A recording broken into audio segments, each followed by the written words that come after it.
What are the 7 quality management principles? These 7 principles form the philosophical foundation upon which ISO 9001 and the entire ISO 9000 family of standards are built. They are not requirements to be audited, but they underpin every requirement in the standard and guide how organizations should think about quality. In the next few minutes, we explore each principle, understand why it matters, and discuss how to apply them in practice. Let us begin with the 7 quality management principles themselves. These principles are described in ISO 9000 Annex B and provide the rationale behind the requirements of ISO 9001. The 7 quality management principles begin with customer focus and build outward through leadership, people, processes, and improvement. Here are the first 5. Customer focus is the first and most prominent principle. The primary focus of quality management is to meet customer requirements and to strive to exceed customer expectations. Every decision, process, and investment in the quality management system should ultimately serve the customer. Organizations that truly embrace this principle go beyond compliance and actively seek to understand evolving customer needs, anticipate future expectations, and build lasting relationships based on trust and consistent delivery. Leadership establishes unity of purpose and direction. Leaders at all levels create conditions in which people are engaged in achieving the organization's quality objectives. This principle recognizes that quality cannot succeed as a bottom-up initiative alone. It requires visible commitment from top management, clear communication of the quality vision, and an organizational culture where quality is valued and prioritized. Without strong leadership, even the best-designed quality system will underperform. Engagement of people recognizes that competent, empowered, and engaged people throughout the organization are essential to enhance its capability to create and deliver value. This principle goes beyond training and competence requirements. It calls for creating an environment where people understand their contribution, feel valued, and are motivated to participate in improvement activities. When people are genuinely engaged, they take ownership of quality in their daily work. The process approach means that consistent and predictable results are achieved more effectively and efficiently when activities are understood and managed as interrelated processes that function as a coherent system. Rather than managing quality in departmental silos, we identify the inputs, activities, outputs, and interactions of each process and manage them as an interconnected whole. This systemic view helps us optimize overall performance rather than sub-optimizing individual functions. Improvement is an ongoing focus for every successful organization. The principle states that successful organizations have an ongoing focus on improvement. This means continually seeking to enhance processes, products, services, and the management system itself. Improvement can be incremental, such as small process refinements, or breakthrough, such as adopting new technology or redesigning a workflow. The key is that improvement is not a one-time project, but a permanent organizational mindset. The final 2 principles complete the set, along with 2 important terms that help us understand how the principles are used. Evidence-based decision-making is the 6th principle. It states that decisions based on the analysis and evaluation of data and information are more likely to produce desired results. In practice, this means we should collect relevant data, ensure it is accurate and reliable, analyze it using appropriate methods, and use the results to inform our decisions.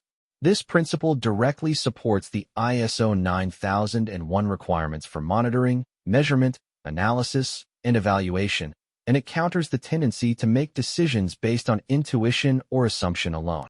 Relationship management is the 7th principle. For sustained success, an organization manages its relationships with relevant interested parties, such as suppliers, partners, customers, investors, and regulators. This principle recognizes that no organization operates in isolation. The quality of our suppliers, the strength of our partnerships, and the trust of our stakeholders all directly influence our ability to deliver quality.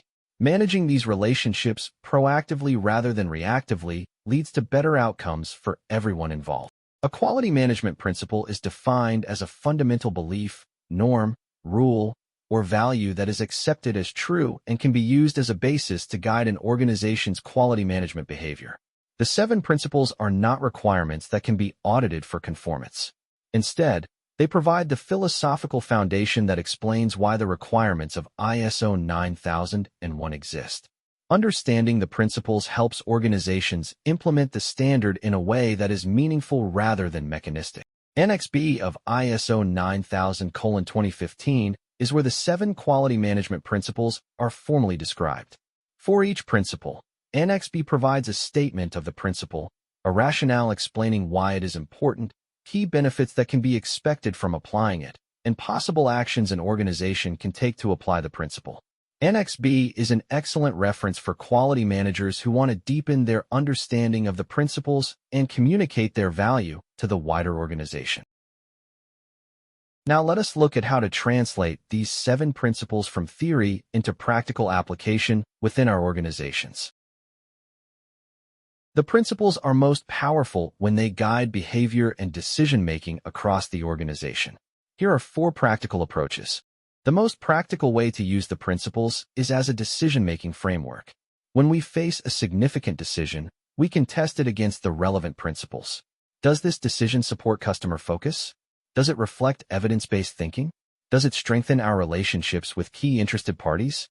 Using the principles as a lens helps us make decisions that are aligned with quality values and avoids short-term thinking that might compromise long-term quality performance.